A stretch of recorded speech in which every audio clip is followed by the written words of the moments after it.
Shalom from Israel to all of the Daystar viewers around the world. I'm Moshe Bar Tzvi, the producer and founder of Israel Now News. We at Israel Now News are dedicated to bringing you the full story and the truth about Israel from Israel. It's written in the Holy Bible when David said in Psalm 25:5, "Lead me in your truth and teach me, for you are the God of my salvation. For you I wait all the day long." And God says in Zechariah 8:16, "These are the things that you shall do. Speak out the truth to one another. Judge with truth and judgment to peace in your gates. And always search for the truth, and the truth shall set you free." John 8:31. I hope you enjoyed the program. God bless you from Jerusalem.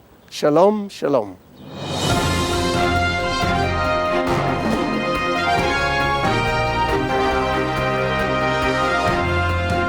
Welcome to Israel Now News. I'm Erin Viner. And I'm Rebecca Rand.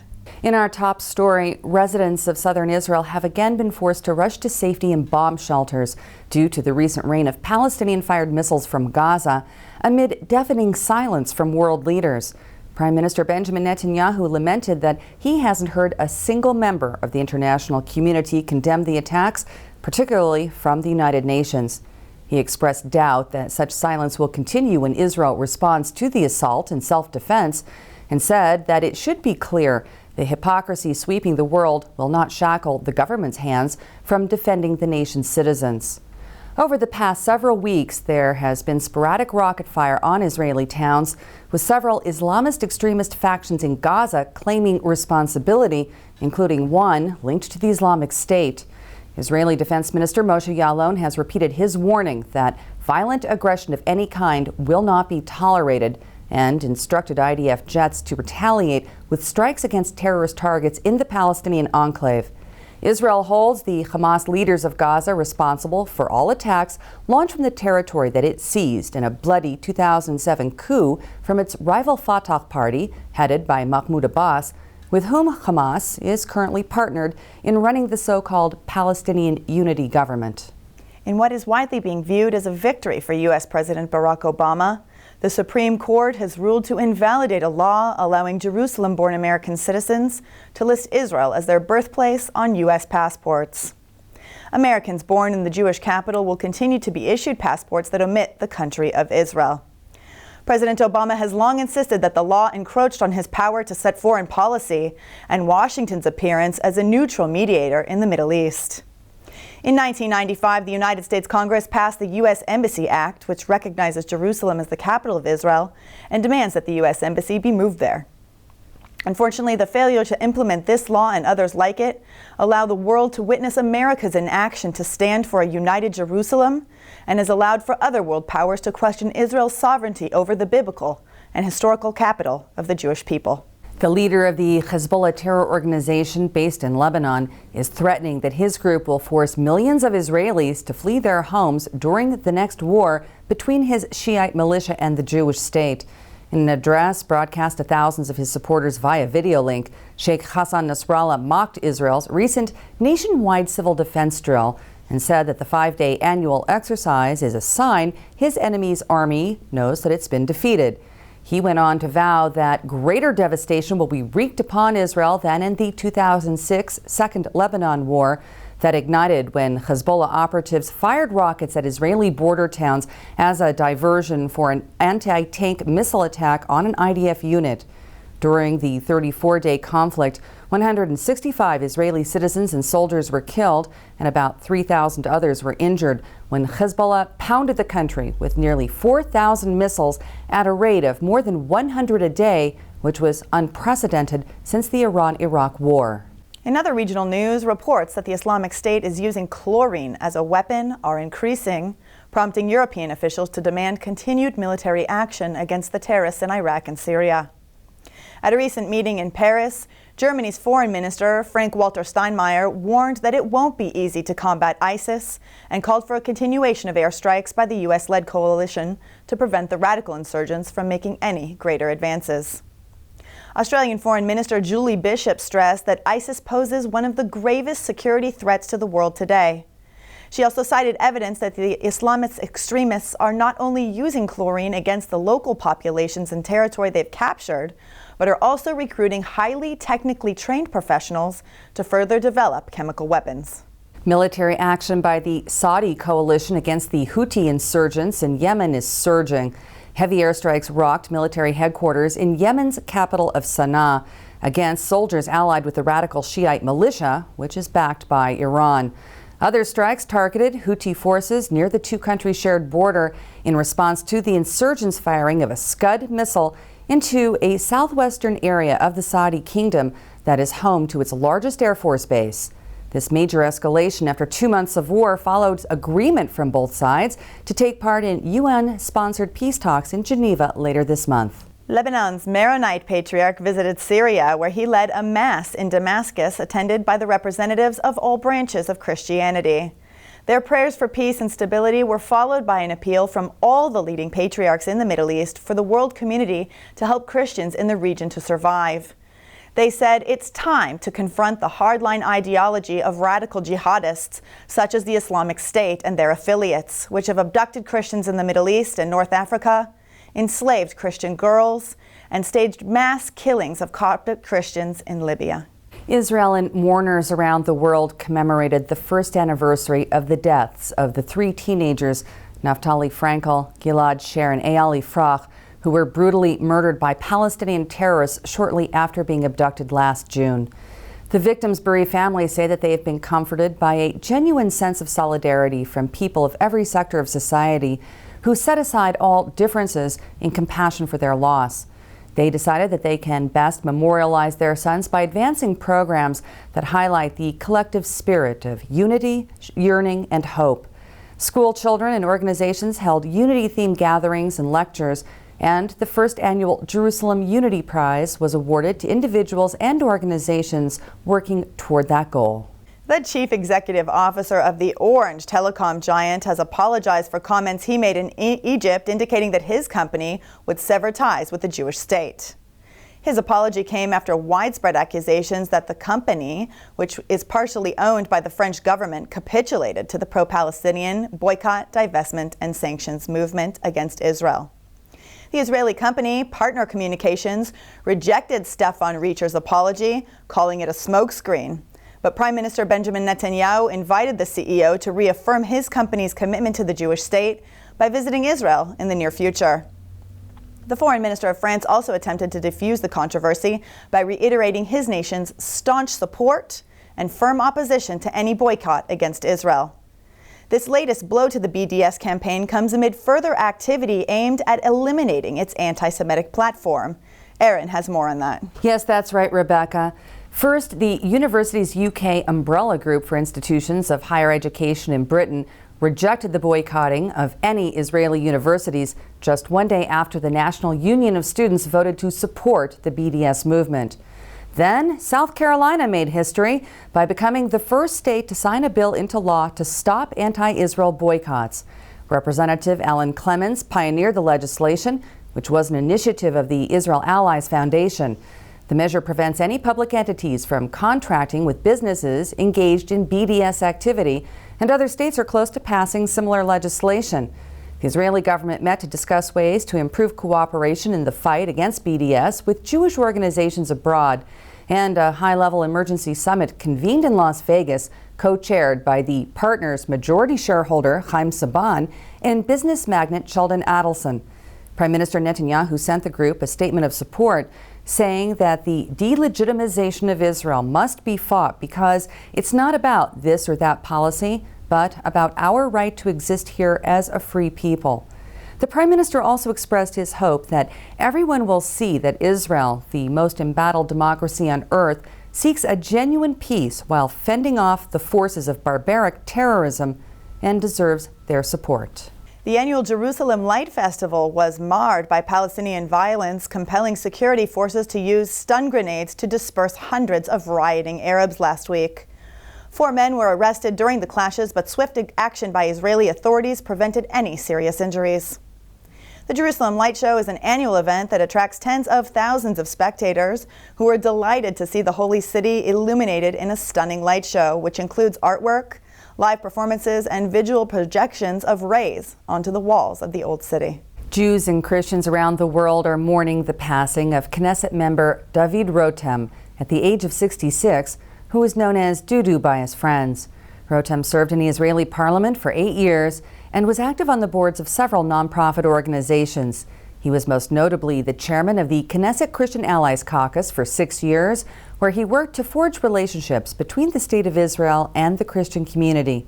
He lived in the Judean town of Efrat in the biblical heartland of the Jewish people and is survived by his wife, 5 children, and many grandchildren. We here at Israel Now News join the State of Israel in our appreciation for the deep patriotism demonstrated by MK David Rotem and extend our deepest condolences to his family. Israeli medical experts have designed a lightweight, wearable harness for expectant mothers to provide around-the-clock monitoring of fetuses.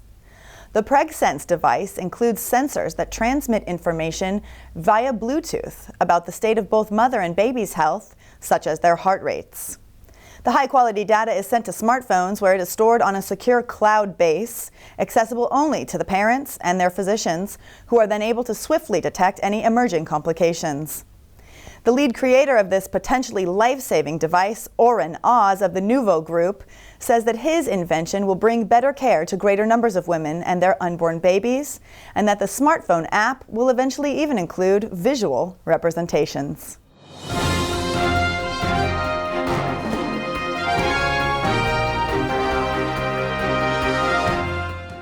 That concludes the news portion of our show. Stay tuned for Ask the Source with Josh Reinstein.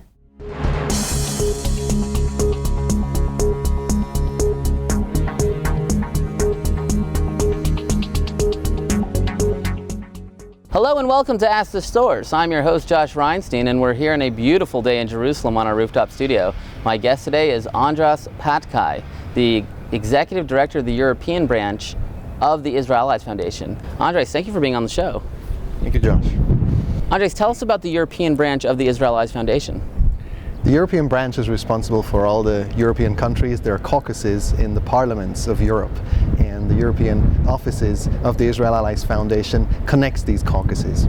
Tell us about the caucuses in general. What do they do? Primarily focused on legislation, and we keep in touch and inform the members of parliament about what's happening in Israel and about Israel so they can interpret what's in the media in a proper context. What's interesting about these Israel Allies caucuses is that they're actually faith-based. Can you tell us a little bit about that? Yes, there's a lot of emphasis on uniting the Christian communities and the Jewish communities and connecting them to the parliamentarians. So there's a connection between what's happening at the decision-making level and what's happening in the actual communities. You know, when people think about Europe, they think that Christianity's on the down. People don't really have faith there anymore. It's not an influential force. But is that the case, or are there people of faith who are standing up in Europe? That's not really true that Christianity is on the down. That may appear to be so on mainstream media, but actually there are quite a number of very well committed Christian members of parliament in the different countries all over Europe who feel it is extremely important to put an emphasis on presenting Israel, modern state of Israel, in a very balanced light. You know, one of the things that the Israel Allies Foundation emphasizes is faith-based diplomacy. Tell us a little bit about what is faith-based diplomacy. There are extremely important and deep-rooted values which connect people and groups, congregations to Israel and what's happening in Israel today. And this is what needs to be brought to the surface so that people communicate directly with the Jewish communities and the organizations that are present and active in Israel today, and that they're connected to parliaments and decision makers throughout Europe. We've seen a rise in Europe because of the 7th anniversary of the end of the Holocaust, that Christians and Jews are marching through the streets. Do you think this is going to transform over into a more pro-Israel movement, or is this really an isolated thing because of the 7th anniversary? Well, it's certainly received emphasis because of the 70th anniversary. However, it is our job, our task, to be more active in igniting these lights and initiatives of interest towards Israel. And I believe that we have to place an emphasis on reaching the communities through the educational system, through the churches and the synagogues themselves, but also through the secular educational system about anti-Semitism and about cultural issues and how much Europe and Israel are connected even today. Now, the Israelites Foundation is holding their own event in November for the 70th anniversary of the end of the Holocaust, but also it's in Berlin, and it's in honor of the 50 years of cooperation between Germany and Israel. Can you tell us a little bit about the event? Yes, and what is more, it is right on the anniversary of Kristallnacht, when they burnt the synagogues at the beginning of the Second World War, and also it is the anniversary of the fall of the Berlin Wall. And this is going to be an event where at least 35 members of parliament from all over Europe are going to gather. They're going to be joined by members of Congress and also members of Knesset from Israel, and they're going to discuss current issues that are crucial in the relations with Israel. One of the things that's unique about the event is that it's not just for Bible-believing Christians, but there's also Catholics, Lutherans who are participating. Why do you think all the different branches of Christianity are coming together for such an event? Europe is a continent with a very long and diverse history, and there are many different types of faith groups and cultural groups and ethnic groups living together in Europe. This is why it is extremely important to emphasize the fact that Israel has a meaning for Europeans today, since Europeans live together with the Jewish people for thousands of years, and since most of the Christians in Europe they belong to the traditional churches like the Roman Catholic Church or the Orthodox churches or the Lutheran Church. This is why it is very important that the movements within these large denominations are also very actively connected to what's happening in Israel today. One of the things that's also interesting about the event is that the Israeli Ministry of Tourism is involved. Why do you think they were interested in getting involved in something like this? Well, tourism is one of the main points of connection. It is the first step that people have to take to actually come to Israel and experience all the biblical sites and experience the culture, the people, the way the society is built up and is functioning today. And this is the first point of contact, and from this point on, deeper relations can be developed. So we work together very closely with the Ministry of Tourism in Israel to make it happen. Andres, there are literally tens of millions of people watching this show. What message do you have for our viewing audience? We understand that there is a very general, basic understanding about Israel, but it is very important to connect to real people on the ground. So I encourage everyone to make these connections and come to Israel, and also make the connections and study history deeply and see how it is connected to what we're doing today, and not only as something that happened in the past. Thank you, Andres, for being on the show, and thank you for tuning in to Ask the Source. I'm your host, Josh Reinstein. Now back to the studio.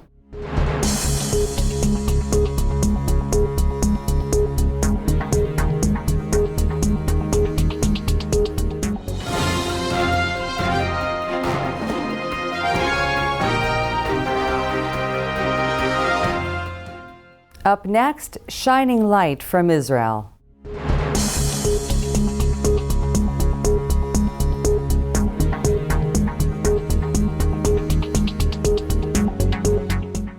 Many of us take simple tasks like crossing the street by a traffic light, reading a newspaper article, or choosing our favorite product off the shopping mall shelf for granted.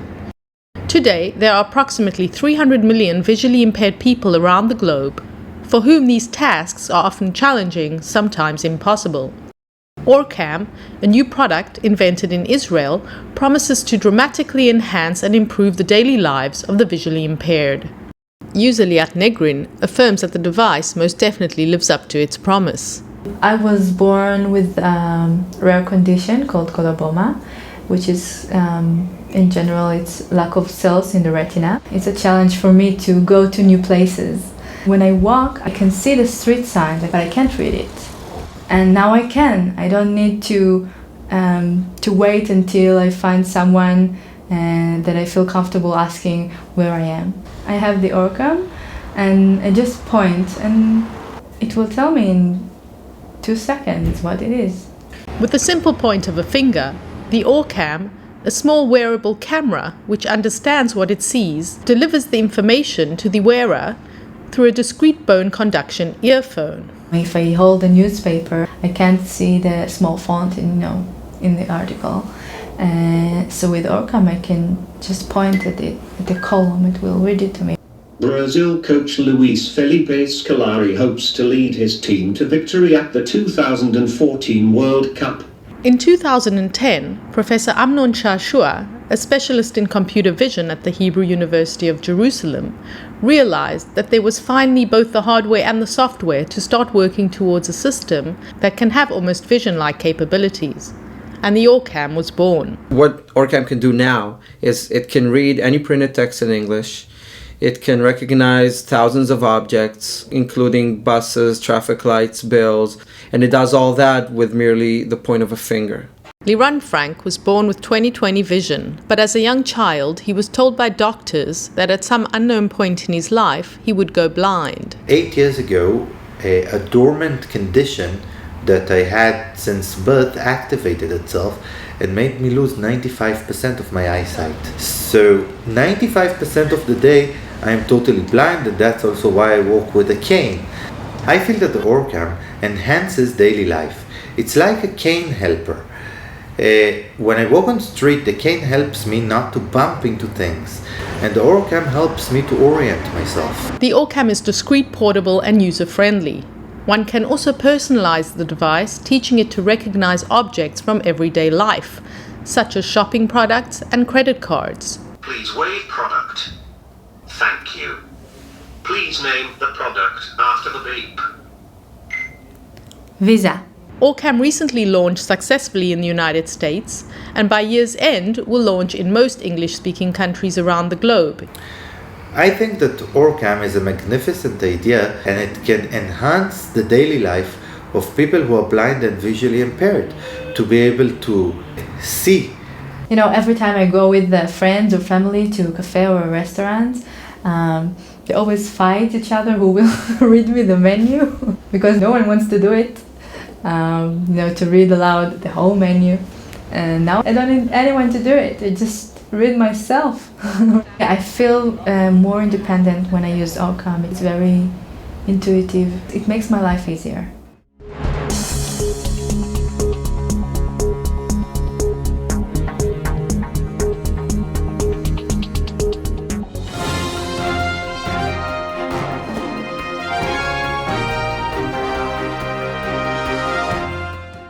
Please stay tuned for the ICEJ report from the International Christian Embassy, Jerusalem.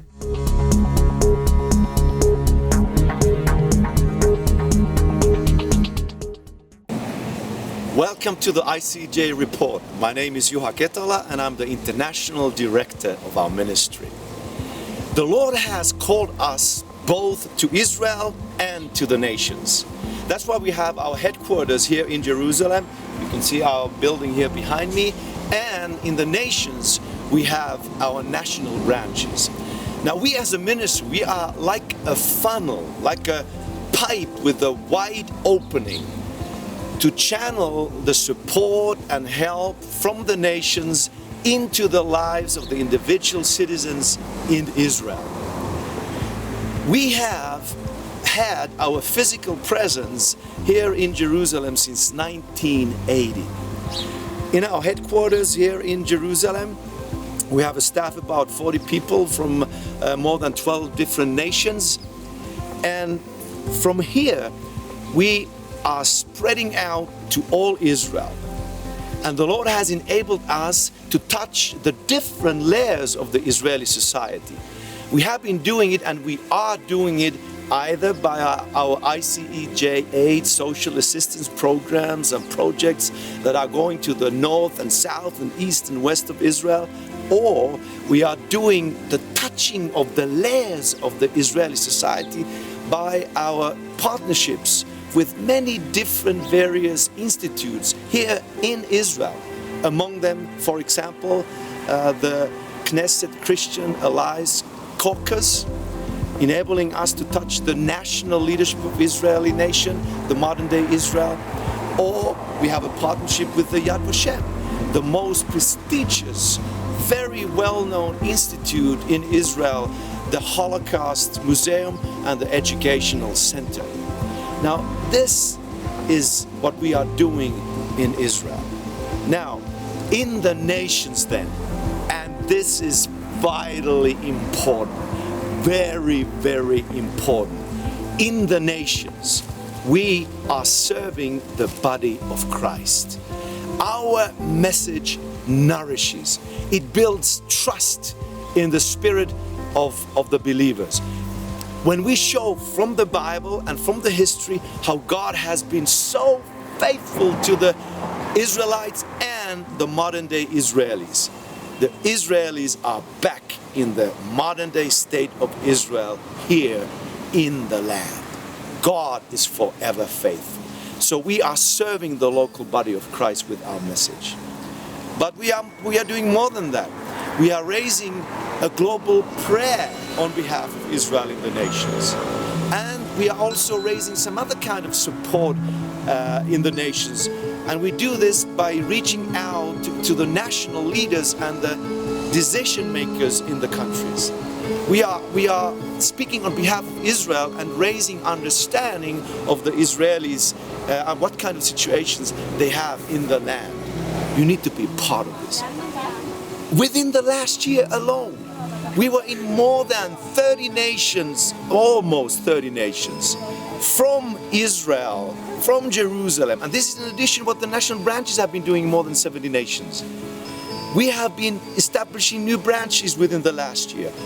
In November last year, we had a new branch we established in Sierra Leone, then in February in Senegal, and in Niger, and then in May in Slovenia. So we have new branches. We have a vision to reach out to the Muslim countries. The Lord prophesied over us that we will establish 10 new branches in the Muslim countries. China is opening for us. Spanish-speaking world is opening for us. In Africa alone, we have more than 20 nations to go into. You need to get involved. Do something practical. Click the donation button on our website and learn where you can put your monies in to support the ministry. Actions prevail over mere knowledge. Write a check. Pray for us. Remember, we are your embassy here in Jerusalem.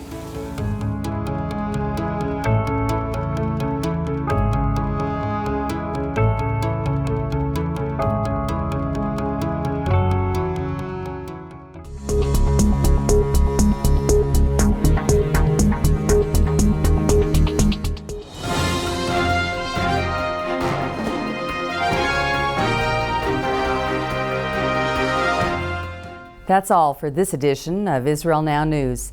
I'm Erin Viner. And I'm Rebecca Rand, reporting from our studio in Jerusalem. Please join us next week for all of your Israel updates.